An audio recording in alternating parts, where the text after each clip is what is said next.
If you look at big aerospace programs around the world, many of them are late. Many of them are over budget. And I put here a slide from Deloitte that looked at American A&D programs, aerospace and defense programs, and looked at how late they were and what were the reasons. And the lateness is on the chart. 1 in 3 were on time, which means 2 in 3 were not on time. And some of them were up to 4 years late, in fact, more than 4 years late. If you look at the budget, look at the amount of money spent. A little bit harder to get the numbers, but the same pattern is there. Many of them overspend. In fact, few of them meet their budgets. Many of them overspend.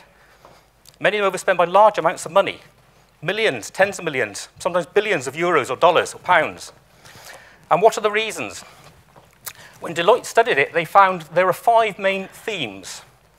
One is program management challenges. We just don't learn from the past. We know our projects and programs will be late because the last one was late, but this one is going to be different. This one is going to meet the schedule because we've learned. This one's going to meet the budget because we've learned. So we don't put enough time, we don't put enough provisions in the budget, in the schedule to allow for the problems because we believe we'll be better this time. And we try. But we're not good enough at learning from the past. There's the technical complexity. I mean, in the aircraft business, every aeroplane is better than the one before, which means there's technology in there that actually works pretty well when the airplane goes into service. But is it fully mature at the time we develop it? Not always. And we struggle with developing the technology, getting it to the point where it's good enough to build it and deliver it to the customers and getting it to work reliably. There's talent shortage. Historically, there were many, many projects and programs. And when you finished one, you worked on the next one. So you learned, and you took your learning with you. But more and more now, the projects are getting so big and so expensive that there are less of them. We simply can't afford as many. So you get a gap. You finish one, and the next one might be 5 years later, by which time the people have all gone somewhere else. So they don't take the learning with them, and they start all over again. So there's a shortage of people with the talents and the skills to run the projects and programs. We don't have the continuity that we want. There's a supply chain. What Airbus is doing is what many large prime contractors are doing, subcontracting more and more outside of the company, becoming more of an architect, an integrator, an assembler. As you put more and more outside of the company, you need to have the skills and the ability to manage the suppliers. And it takes time to develop that. Also, the suppliers need to have the skills and ability to manage themselves, having a bigger and more complex role in the project and program. And they need time to develop that. And it's not mature enough. And finally, politics. If you work in the aerospace business, there's always a political dimension of some sort. Something to do with the governments, something to do with the people that pay you to do it. They want the work done in a certain way. Quite often, it's some sharing of the work, use of some companies, some suppliers you don't wish to use, putting the work in certain countries you don't wish to do. But you're forced to do it. It's the rules of the game. And it makes it more difficult. And if you look at all of that, those really are the main reasons we have problems with our projects and programs. And can we recognize that in Airbus? Yeah, for sure we can. We've got all of that in the company. So what did we decide to do? Our executive committee decided that we needed a better project and program management culture. Quite simple. They wanted to improve the project and program management culture in the company. And they decided that we should put in place an improvement plan with 3 pillars. First pillar, set up an organization to get it to happen. And I'll come back and reflect on that. But we needed an organization to make it happen. Second pillar, methods and tools. We needed the right methodology, the right processes, the right tools, the right ways of working.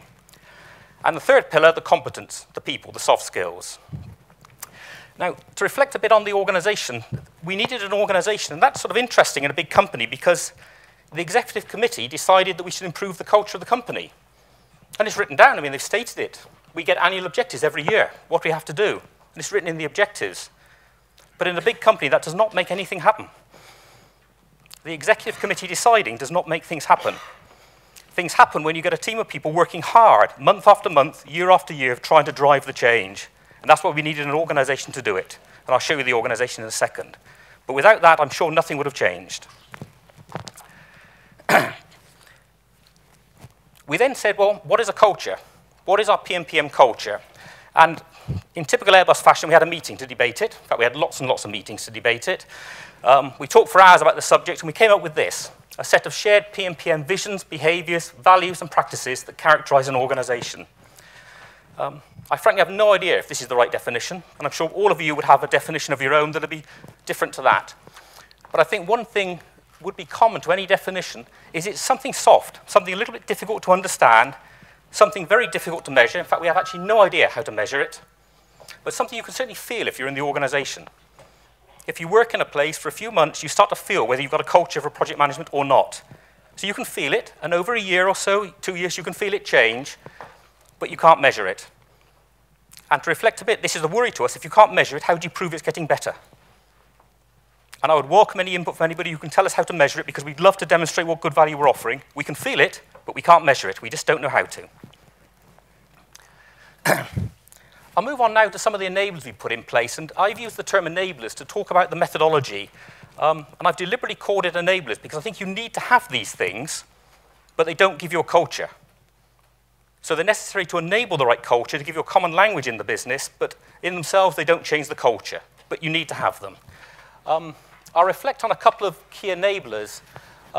One thing we have done is we've identified some key executives, some senior people who will be our role models, be our sponsors, be our champions.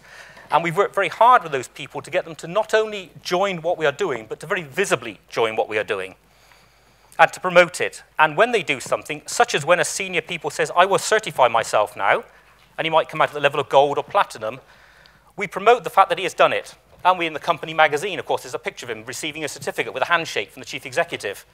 We write articles about them in the magazine. We promote it just to use them as role models. I mean, is it going to drive the career of somebody at that level in the company? Not really.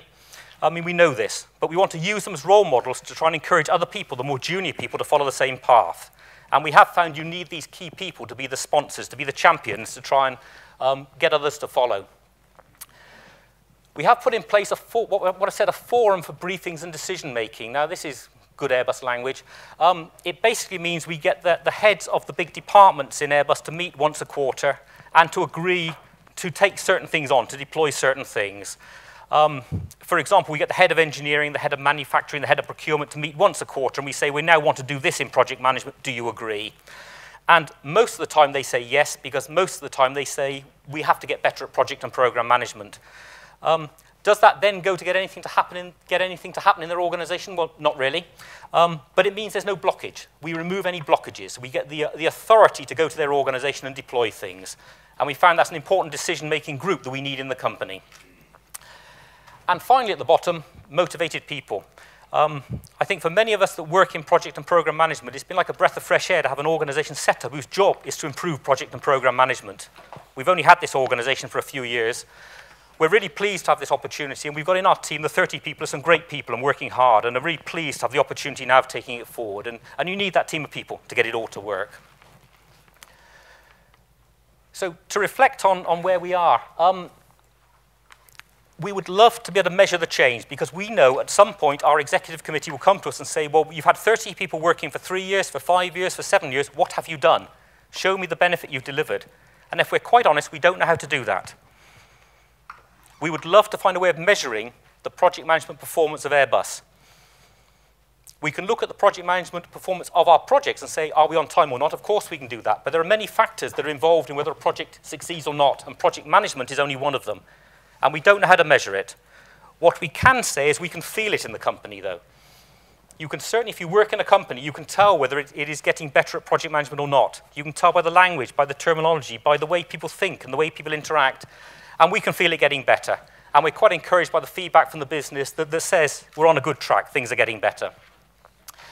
But if I reflect on the chart I started with at the beginning from Deloitte, if you look at the big problems on projects and programs, we must also recognize that it's not only about project and program management.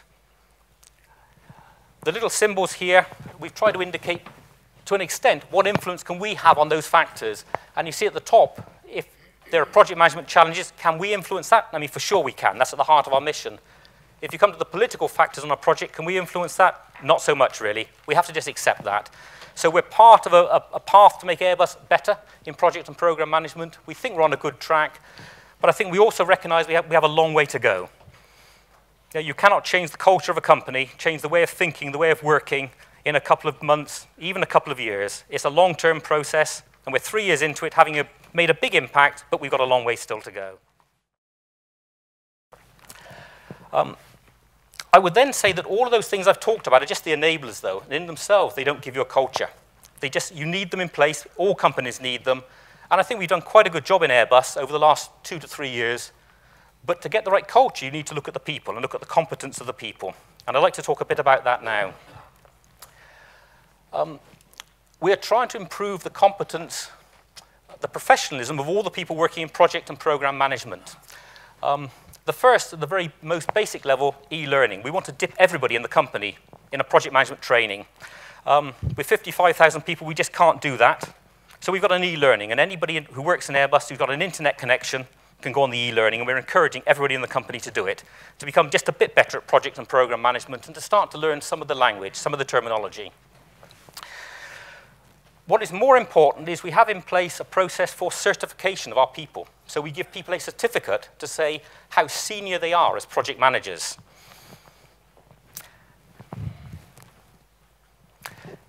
And then, we come on then to talk about their career management. But this is built all on a behavioral competency model. And we've, again, debated in many hours in conference rooms what are the behaviors we would like for good project management. And we've come up with these 5: anticipate, deliver, lead, steer, and resolve. You can debate whether these are best ones or not the best ones, but those are the 5 we've come up with. I think what would characterize all of these is they're all verbs of doing something. They're all active verbs, where you go out and make something happen. And we are trying to promote our project managers as people who can do something. They can change something. They can get something to happen. They can take decisions. So these are not passive verbs. These are active verbs. And I did reflect actually just on what Nigel said at the beginning of some of the verbs he'd use for behaviors of drink, steal, swear, and lie. I mean, I'd be interested to take these back into a big company like Airbus and see if that would work in Airbus. In fact, I may try it and see what our management think of those terms. I suspect that language wouldn't work too well in Airbus, actually. And that says something about the type of company we are. We're a traditional company. I guess we're an elephant or a lion sort of company, really, not a monkey company. But you have to adapt your language to what works in the company, and these are the terms we've chosen to use in Airbus. So what are we doing with our certification program? We are asking all the people who work in project and program management to apply to be certified, and that means they will be given a certificate. And you see on the top right, it's a physical certificate as well. Yeah, it's a nice piece of card in a frame, and we will give them a certificate to say they are an iron level, bronze, silver, gold, or platinum. So the same terminology as we use for the projects. And we're asking all the people who are working in project and program management to apply for this. And to apply, they have to fill in a dossier. I mean, we're a big company. We have dossiers and templates. And they have to declare their experience and their skills. And we then have a committee that judge each candidate, each application. And we talk about each person for probably a minimum of 20 minutes and sometimes 1 hour, and then decide, yes, you are therefore a silver level person or a gold level person. So it's quite a serious and robust process. I'll explain how it works in a second, but to give an idea of the scale, we've put more than 1,000 people through this in the company so far. Yeah. And we're processing people at the moment of the order of 10 a week, I guess. That's the order, 10 to 20 a week. So we have a team of people doing it, so it's quite a big investment. But we're doing it because we believe it's important. What does each person do? They have to declare their experience, their numbers of years of experience in various categories, and declare the training they have been on. So we judge them based on years of experience and whether they are trained in certain things, and I'll expand on that. We recognize that one thing we don't judge them on is their behaviors, though.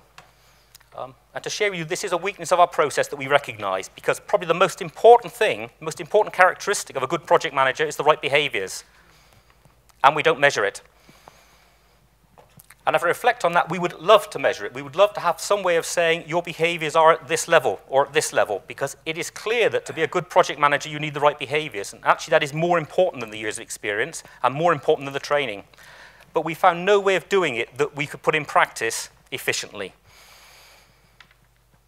I would say the only way we have found to do it in the company is by having things that we call development centers, where you can send somebody away and you can run some exercises, some role play with them. And over a couple of days, you can get a fairly good view of the behaviors of the person. But we cannot do that for 1,000 people. Yeah? We just cannot manage the scale of it. So it is a weakness in our process that we recognize. But nevertheless, we judge people against their experience and their training. What we do is ask each person to fill a template in and declare their years of experience against various criteria. And you cannot read the criteria, but they are the sort of thing like how many years have you worked on projects, How many years have you spent leading projects? How many years have you spent dealing with customers? How many years have you spent dealing with suppliers? That type of question. So they must go through their CV and complete the template, and we validate it. And then they get a certain score, a number of years. And you will find, if you look at the bottom, the green means the person is fully qualified, in fact, to the level of platinum, but they reach a limit against some criteria. And in this example, that person is a silver level person because of their experience. So we judge basically on the years of experience of doing something in the company. It would typically take somebody a minimum of 15 years to become a platinum level person, because you need 15 years of experience of some criteria to get to platinum. So by definition, it takes 15 years to get there as a minimum, which means a platinum level person is quite a rare person in Airbus. That's the consequence. The other thing we put in place is a training plan that goes with it, and we have here the training that people are required to do, going from iron at the top down to platinum, and to reach the appropriate level, you have to go on the appropriate training course, and you will see in there, of course, project management training. That's pretty obvious. You will also see in there training on various other things, such as contracting, quality, the operation of an airline, supplier management, various technical training. And we put that in place because we believe a project manager needs to be a broad person, not only a project management specialist, but have a broad knowledge of how the business operates. So we do require some training that is broader than just project management. Why do people do this? They do it for two reasons. I mean, one reason that is quite a strong driver for the individuals is we have said that from the 1st of January this year, so for all of this year, it is now a requirement in Airbus that if you are appointed as the project manager of a project that is, for example, silver, you must be certified to the level of silver. And we put that as a mandatory policy from the 1st of January this year. We announced 2 years ago that we would be doing this, so people had the chance to apply and get themselves certified to be ready. But now it's a mandatory policy, and that has forced a lot of people to say, I now want to be certified, because they know it will be a big blocker on their career if they're not certified. And that, I think, was the reason that we have more than 1,000 people now that have certified themselves through this process, so they can make sure they are candidates for the next job of running the next project. But I think one of the more important reasons for the process, this is not really just to have a rigid process for appointing project leaders, but one of the more important reasons is we are promoting a project management career path. And if I look at the project management career path, we want to get a way in the company that people can become senior project managers. So we put in place a process like this. I won't explain too much the chart. It's a little complicated. But the key point is that they can use the certification process to manage their careers. And we're finding more and more now the young people that are starting off with the level of iron and bronze are saying that if I want to become a silver or gold level person in 5 years, what do I need to do? And they know they need certain trainings in certain things. They know they need certain experience in a particular part of the company. It might be more international experience. It might be more experience involving an airline, involving a customer, involving a supplier. And they can use this as a powerful lever for managing their careers. And we're very pleased that more and more people now are talking about it and using this as a way of actually driving their own personal career development. And that actually is the main reason we have it in place, to give them a framework to use for their own personal career development. And it's working pretty well for us. If I share a couple of messages with you, though, we've put in place these processes to certify people, and I've said to categorize projects. We probably have in total in Airbus around 7 people working full-time just running these processes. So it's quite a heavy investment in the company, and you need to have the commitment of your company to make a change to put this sort of process in place, because there's no easy and simple way of doing it. You need people to manage it, to make it work efficiently, and I say around 7 people full-time working just on these processes, which is quite heavy, actually.